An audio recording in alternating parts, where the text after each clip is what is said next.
أعوذ بالله من الشيطان الرجيم. بسم الله الرحمن الرحيم. إن الذين يكفرون بآيات الله ويقتلون النبيين بغير حق ويقتلون الذين يأمرون بالقسط من الناس فبشرهم بعذاب أليم. أولئك الذين حبطت أعمالهم في الدنيا والآخرة وما لهم من ناصرين.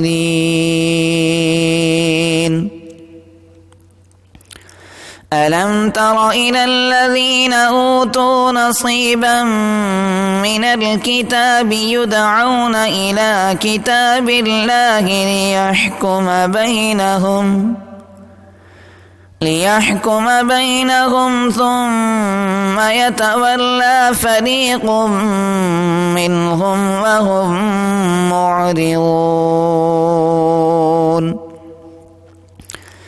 ذلك بأنهم قالوا لن تمسنا النار إلا أياما معدودات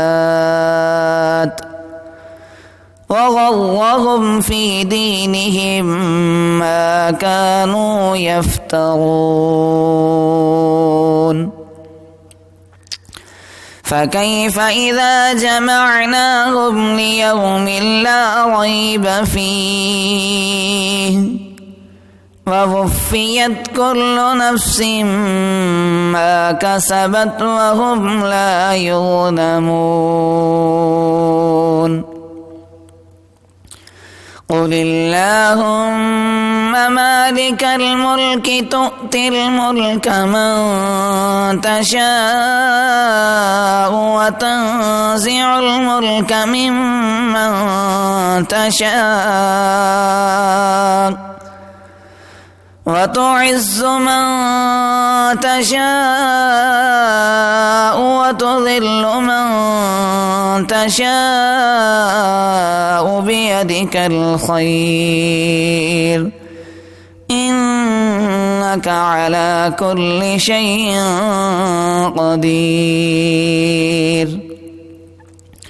تولج الليل في النهار وتولج النهار في الليل وتخرج الحي من الميت وتخرج الميت من الحي وترزق من تشاء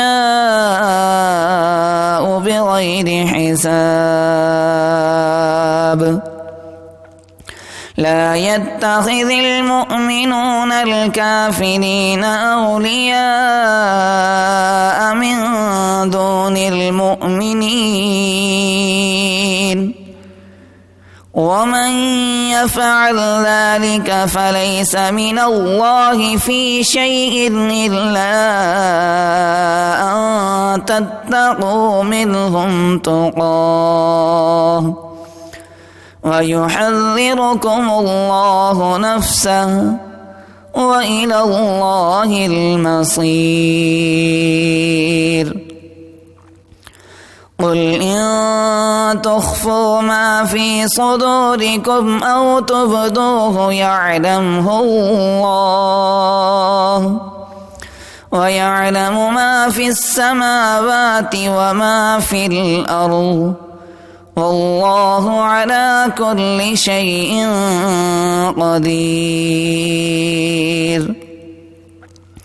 يوم تجد كل نفس ما عملت من خير محضرا وما عملت من سوء تود لو أن بينها وبينه أمدا بعيدا ويحذركم الله نفسه والله رؤوف بالعباد। ये वीडियो आपकी खिदमत में लर्न कुरान वेब की जानिब से पेश की जा रही है। अगर आप भी घर बैठे कुरान मजीद की तालीम हासिल करना चाहते हैं तो हमसे राब्ता करें।